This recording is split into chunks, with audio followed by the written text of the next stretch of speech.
Boa noite a todos, sejam bem-vindos a mais uma live do Becri, dessa vez para apresentar o relatório do mês de fevereiro. A gente já coloca na capa aqui o nosso e-mail, para que a gente dê acesso a essa informação a todos os cotistas e os interessados do fundo de investimento, que a nossa equipe está a postos para responder qualquer dúvida.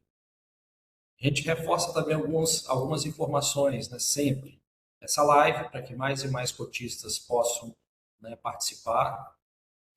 E as lives anteriores também, que estão disponíveis, no YouTube, para aqueles que perderam possam assisti-las. Depois a gente tem na sequência do relatório aqui uma informação mais cadastral, quem são os prestadores de serviços, custo, número de emissão, etc. Aí a gente já começa numa mini DRE, que é uma informação também bastante interessante, com um histórico aí de 6 meses, o acumulado no semestre e desde o início de quanto o fundo distribuiu, quanto ele gerou de resultado por cada uma dessas linhas. Então, isso aqui é interessante avaliar e também considerar que o número de dias úteis influencia nesse resultado dessas contas. Quanto maior o número de dias úteis, maior a tendência de ter um resultado mais robusto desses números. Na distribuição de rendimentos, nós tivemos aqui 66 centavos por cota, que é o valor de mercado, deu um dividend yield de 0,99, quase 1%, líquido de imposto de renda, enquanto o IGPM foi negativo em 0,73 no mês e apresentou uma variação negativa de 2,67 em 12 meses. A nossa distribuição de rendimentos, ela é impactada também pela correção monetária, e tem uma parcela dos ativos que, embora seja menor, ela é corrigida pelo IGPM, e isso também traz um impacto dessa distribuição. Outra tabela importante, interessante para a gente, para os investidores darem uma analisada, é a respeito do patrimônio líquido do fundo, valor de cota, rendimentos, quanto que o fundo distribuiu, quanto foi distribuído, rentabilidade efetiva. Então, a gente chama atenção, pelo percentual de CDI líquido, que a gente simularia aí um imposto de renda. Então, a gente, para ter uma aplicação, que gerasse o mesmo retorno líquido, estaria de ser 130,35%. Então, isso é uma informação bastante interessante. É um fundo que gera resultados consistentes para os seus cotistas. Na sequência aqui, a gente tem um gráfico também que traz a distribuição, o histórico de distribuição dos últimos 12 meses, e a gente percebe aqui uma redução em janeiro e fevereiro, em função do método que a gente utiliza para distribuir rendimentos. Que não é só isso, mas como você tem uma inflação acumulada menor, esse valor nominal também tende a ser menor. E em fevereiro, foi potencializado ainda pelo número de dias úteis, que também é mais reduzido no mês, e esse mês nós tivemos aqui 18 dias úteis no mês de fevereiro. Sobre a distribuição de rendimentos, a gente comenta aqui, nessa sessão, como é feita a distribuição de rendimentos. E como eu disse, a gente tem aqui um acumulado, que a gente distribui um acumulado da inflação dos últimos 12 meses, e a inflação está ali dentro da banda, de intervalo definida pelo Conselho Monetário Nacional, a 3,81, e com o IGPM na casa de menos 2,67. Então, isso, como eu falei, também impacta na distribuição de rendimentos. E aí a gente tem aqui uma percepção gráfica, de como esse rendimento ele é composto por correção monetária e juros. Tá? A decrescente aqui é a composição da carteira, do ativo mais relevante para o menos relevante, e no canto direito o status, desse ativo, como é que ele está. Se ele está adimplente, é uma setinha verdinha; se ele está inadimplente, é um xizinho vermelho; e se ele tem algum tipo de wave, ele tem uma exclamação amarela. Então, é uma informação também que a gente traz para dar o máximo de transparência para os nossos cotistas e para os interessados sobre o fundo de investimento.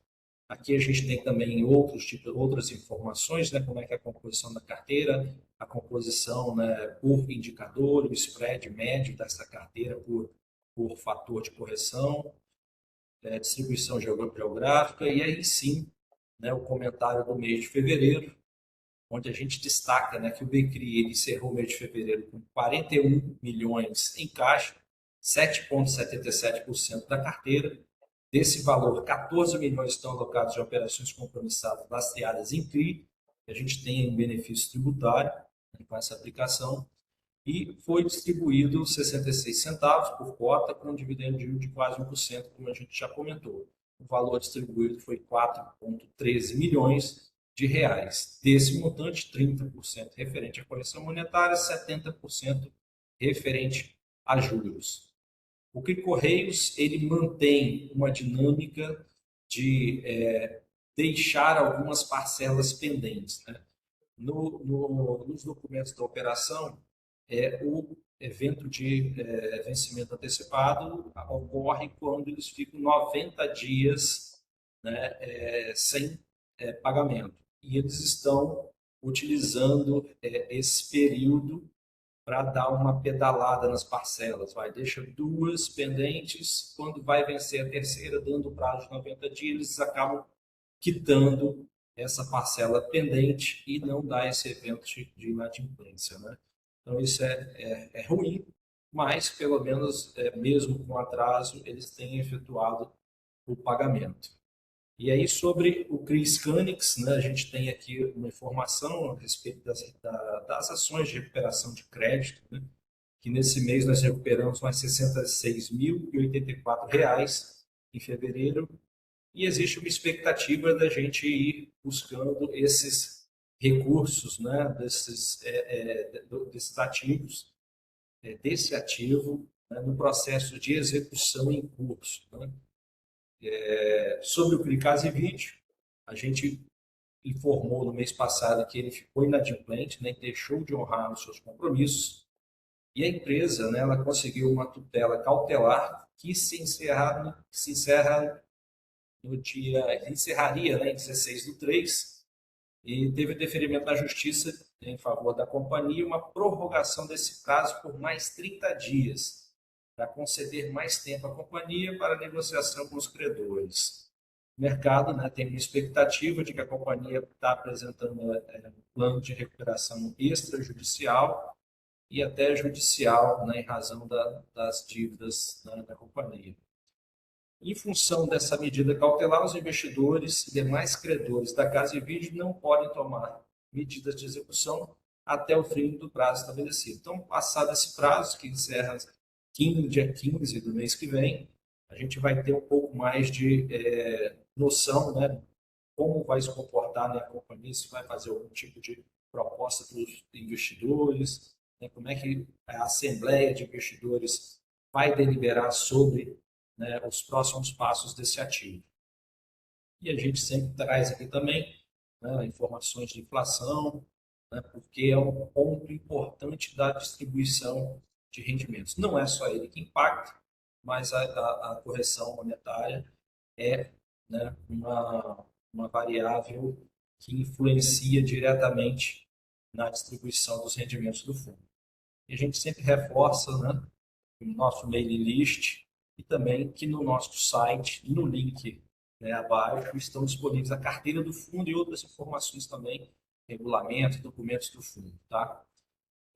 Na sequência, a gente tem uma sessão para tratar desses ativos que estão, né, inadimplentes, e se a gente tem alguma atualização, a gente traz aqui, né, essa explicação, como está a situação do ativo, assim que a gente tem uma atualização a respeito de cada um desses ativos. Tá? Bom, a gente encerra aqui a apresentação e eu queria ficar à disposição para esclarecer qualquer dúvida. O Marcos, como vocês falaram que não estão tendo acesso às perguntas, tá? Uma pergunta inicial. O grupo One pagou? Estou ouvindo. Sim. A primeira pergunta é: o grupo One pagou? Tá, o WAM, né? Vamos. Isso, é.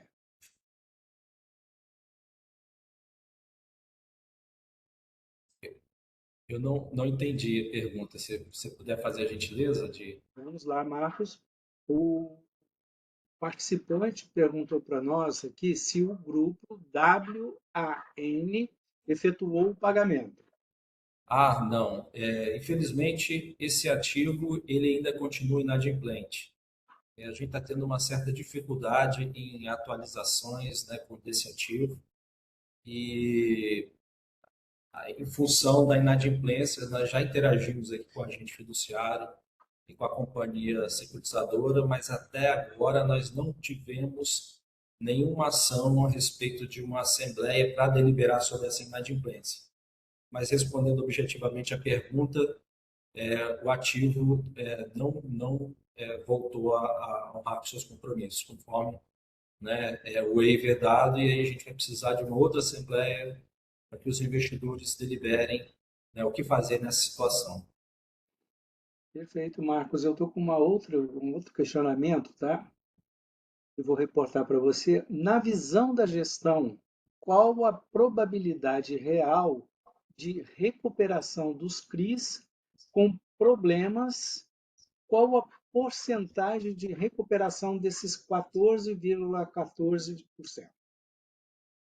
Então, é uma pergunta interessante e cada caso é um caso, né? Por exemplo, na sequência aqui, conforme o relatório, a gente tem o CRIARTENGE, né? Foi feito um acordo com o devedor ele efetuou, né, pagamentos, dação e pagamentos com imóveis, foi feito, né, todo um arranjo, e que quando nós chegamos na parte onde teria um fluxo financeiro que ele teria que aportar mensalmente, esse fluxo ele não aconteceu. Então, a gente, né, retomou o processo judicial, a gente, que eu digo, são os investidores em assembleia, né? Definiram por contratação de um escritório judicial, de judicializar a questão, e está em processo, né? Aí a gente está aqueles processos de uma maneira geral, que é identificação de patrimônio dos devedores, dos fiadores, penhora dos bens, e aqui a gente já conseguiu, né, nesse caso, uma penhora de 55 unidades residenciais que pertenciam à devedora, né? Então, isso é né, dentro do possível, uma boa notícia, mas que ainda precisa, né, de ter um trâmite burocrático para que isso se concretize de fato para o fundo. Então, é difícil dizer que o valor vai ser integralmente recuperado, porque a gente depende, como eu falei, dessa identificação de bens, né, reais, e de um processo ainda que corre na justiça, que a gente pode ter diversas nuances, né? Mas a gente tem aqui, a justiça tese, né, está reconhecendo o direito do fundo em executar essas garantias. Então a gente tem, obviamente, que o tempo aqui é ruim, né, porque a gente está com tem esse compromisso, né, de honrar todos os pagamentos e que o devedor não honrou. Então a gente tem esse lapso de tempo onde o fluxo dessa operação não está vindo, mas, né, a gente está correndo atrás para que esse recurso volte para o fundo o quanto antes. Então há uma boa chance de recursos entrarem vindo dessa operação. BR Distribuidora, a gente tem aqui na nossa visão, é um assunto que não deveria nem ter sido motivo de discussão por parte da devedora, né? A devedora pediu, né, encomendou para alguém criar um imóvel para que ela utilizasse como sede. Foi feito tudo dentro do que foi pedido, né? A empresa, na época, né, BR Distribuidora, deu ok, né, pela entrega do imóvel, recebeu o imóvel, está vindo pagando os aluguéis conforme o termo, né, de securitização, sem nenhum tipo de problema, mas a partir do momento onde foi, né, ocorreu a privatização da empresa, novas cabeças e acho que foram para uma tese que para nós não faz o menor sentido, aonde ela questiona o aluguel, né, o valor do aluguel, porque ela coloca como se fosse um mero aluguel, mas não é, né? A gente entende que é um aluguel e é a compensação dos fluxos dos investimentos que foram feitos, dos riscos que foram assumidos pelos investidores e tudo. Isso não é um simples aluguel, ainda lastreado em um contrato atípico, né?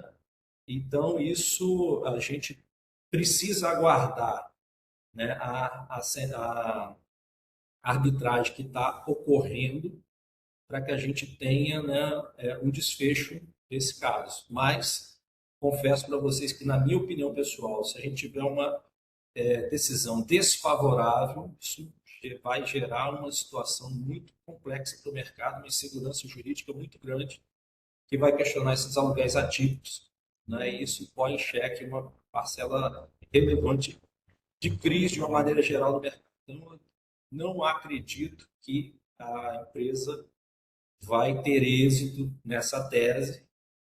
Espero que não tenha êxito, mas, como eu disse, está numa questão de disputa arbitragem.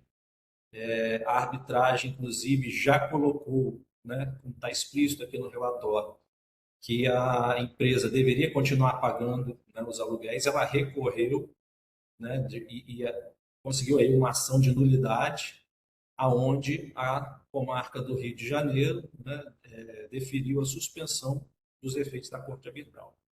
Então, infelizmente, a gente passa por essa situação. Tricas e vídeo. O processo ainda está muito recente, né?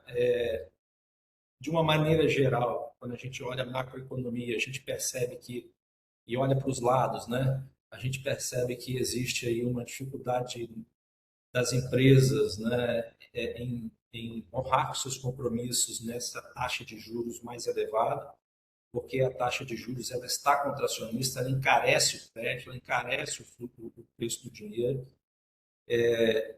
Não acredito que a gente tenha assim, um desfecho, talvez no curto prazo, né, para essa situação, onde a empresa está dando todos os indicativos de uma recuperação judicial ou extrajudicial. Então, é mais um ponto que a gente precisa aguardar para entender melhor esse processo de se vai vir alguma proposta, como é que os investidores vão tratar isso na Assembleia, porque assim, de um outro ângulo, né? Precisa ser aprovado em Assembleia dos investidores.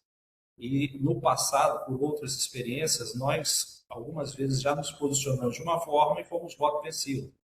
Então, os investidores em assembleia vão deliberar o que vai acontecer com esse ativo. E é difícil, né, a gente antecipar o que vai ser deliberado na assembleia. Mas, obviamente, que os investidores vão buscar todos os recursos necessários para defender, né, o direito, né, a receber esses créditos.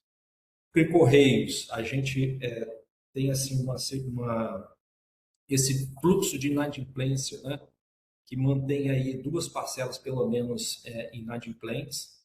Mas aqui a gente tem um imóvel, que é um imóvel, né, que, salvo engano, é o maior centro de distribuição do Correio do Nordeste, e o imóvel é dado como garantia. Então, que pese, né, a gente tem aqui uma situação onde o CRI entre em default, etc., a gente tem o imóvel como garantia para fazer valer, né, os nossos direitos e ter de volta esses recursos que foram colocados na operação. Então, como eu falei, cada caso é um caso, né? O CRI GVI, por exemplo, também está inadimplente, ele deveria estar amortizando o fluxo. Ele não está amortizando o fluxo, ele está pagando juros mensais.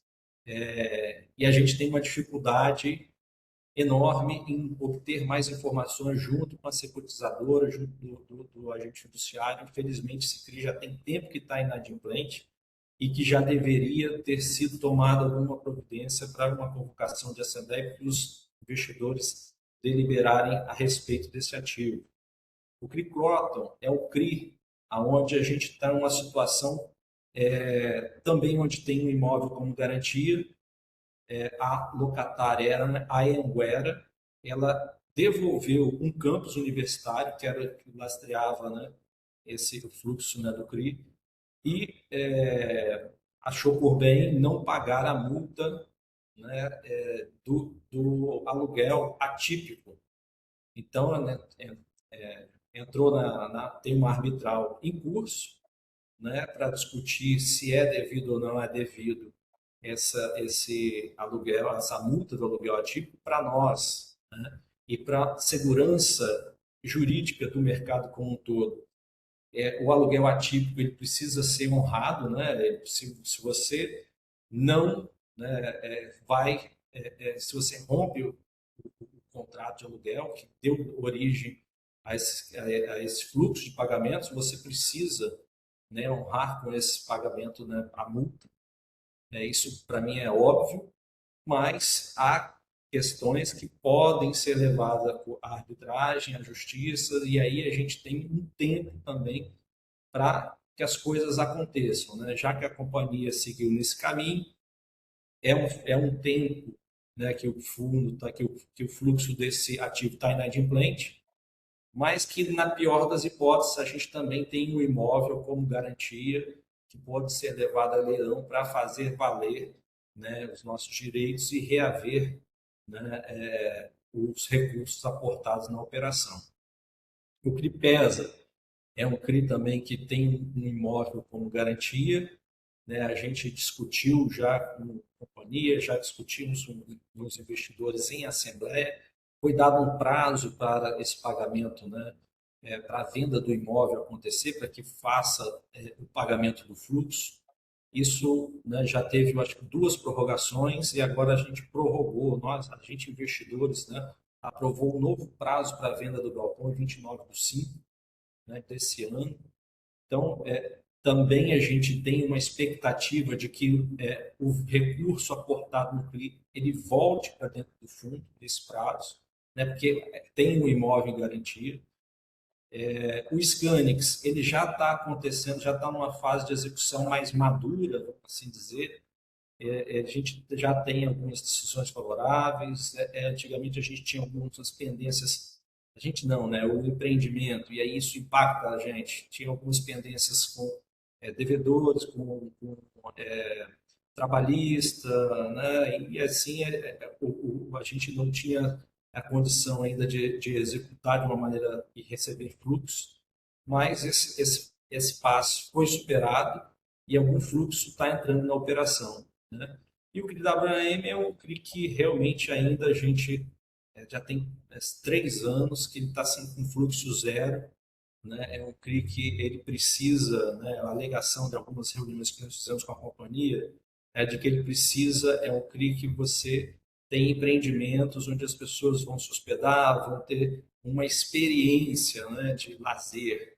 Então, para que a operação continue, essa experiência precisa ser agradável, precisa acontecer de uma maneira adequada, salvo, porque senão, se você contrata um pacote de turismo e de lazer, etc., e você não tem aquela satisfação, né, de usufruir de determinado do que foi contratado, aquela a propaganda, né, boca a boca, o empreendimento em si ele acaba perdendo, né, tração e aí fica mais difícil de recuperar a operação e aí voltar fluxos para pagamentos ativos. Então, a princípio, o que a gente tem de informação da companhia é isso, mas a gente ainda não teve nenhum contato ainda nesse ano de 2026 a respeito dessa nova inadimplência do ativo. Então, cada caso é um caso e a gente está, com certeza, correndo atrás, fazendo valer, né, os nossos direitos para que esse fluxo, né, que embora esteja inadimplente, que a gente consiga recuperar esse recurso aportado. Espero que eu tenha conseguido responder a contento da pergunta, mas caso contrário, gente fica aí à disposição também com o nosso e-mail para especificar melhor cada um desses ativos. Ô Marcos, eu estou com uma outra pergunta aqui. Na ForteSec, dia 21 de março, o grupo WAN apareceu como pago. Alguma posição do gestor a respeito disso? Então, a posição que nós temos é que ele nós não recebemos fluxo desse pagamento. É isso que eu tenho para dizer. Se lá está pago, nós não recebemos fluxo. Perfeito, Aí eu Marcos. peço até a ajuda do João, né, João? Você que acompanha de perto esses fluxos de pagamentos, se você puder confirmar para mim. Ah, Marcos, perfeito. Até hoje a gente não recebeu nada do CRI, não, tá? Eles estão na inadimplente. Assim, a ForteSec também não costuma manter informações muito fidedignas lá no site deles, assim, nem sempre está sempre super atualizado, né? Mas, assim, com certeza a gente não recebeu nada do CRI ainda. Pode verificar aqui, enfim, com a ForteSec, essa questão do site, perguntar o porquê de constar esse pagamento lá, mas assim, talvez seja alguma questão até automática lá que eles tenham já informando, né, a data de pagamento, que normalmente todos os CRIs da ForteSec eles pagam dia 20, né? Então, pode ser que seja isso, né? Como dia 20 caiu na sexta-feira, enfim, pode ser que eles tenham programado lá para dia 20 estar programado para cair, né, o pagamento, mas não houve o pagamento, tá? Sim, com certeza. Então, obrigado, João, pelo esclarecimento. Marcos, nosso participante agradece e não temos mais perguntas, tá? Bom, eu que queria agradecer, né, a interação, reforçar que nós estamos aqui à disposição para, de uma maneira muito transparente, prestar as informações que os cotistas, né, quiserem. Coloco o nosso time à disposição, agradeço pela confiança e espero trazer mais notícias boas nos próximos meses. Aproveitar para desejar uma boa noite e até a próxima. Obrigado.